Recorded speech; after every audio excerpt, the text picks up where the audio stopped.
بسم اللہ الرحمن الرحیم۔ السلام علیکم۔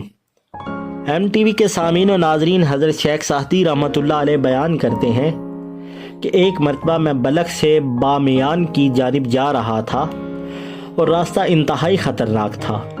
میری رہنمائی کے لیے ایک نوجوان میرے ہمراہ ہو لیا۔ وہ نوجوان ہتھیاروں سے لیس تھا اور اس قدر طاقتور تھا کہ وہ ایک وقت میں 10 آدمیوں پر قابو پا سکتا تھا۔ دنیا بھر کے کئی پہلوان اس سے نے کشتی میں بچھاڑ دیے تھے۔ وہ ناز و نام میں پلا بڑا اور کبھی اتنا سفر نہ کیا تھا اور نہ ہی کبھی کسی تکلیف کا سامنا کرنا پڑا تھا۔ بہادروں کے نکاروں کی آواز اس کے کانوں نے کبھی نہ سنی تھی اور نہ ہی سواروں کی تلواروں کی چمک نے اس نے کبھی دیکھی تھی۔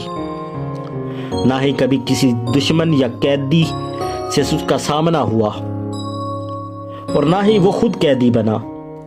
نہ اس کے چاروں جانب کبھی تیروں کی بارش ہوئی۔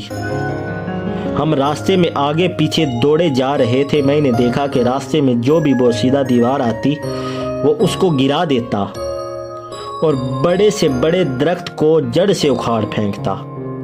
پھر وہ فخر سے یہ اشعار پڑھا کرتا تھا جس کا ترجمہ ہے: ہاتھی کہاں ہے آئے اور پلوان کے بازو اور کندھے دیکھے، اور شیر کہاں ہے آئے اور مرد کے ہاتھ اور پنجے دیکھے۔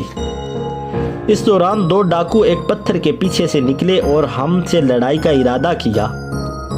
ایک کے ہاتھ میں لکڑی تھی اور دوسرے کے ہاتھ میں موگری پتھر تھا۔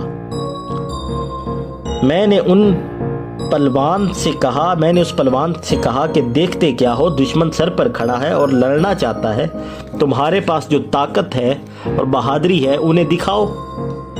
یہ دشمن اپنے پاؤں پر چل کر قبر کے پاس آ گئے ہیں۔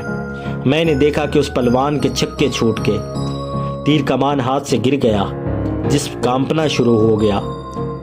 ضروری نہیں ہوتا کہ تیر کو نشانے پر لگانے والا بہادروں کے حملوں کے وقت بھی ٹھہر سکے۔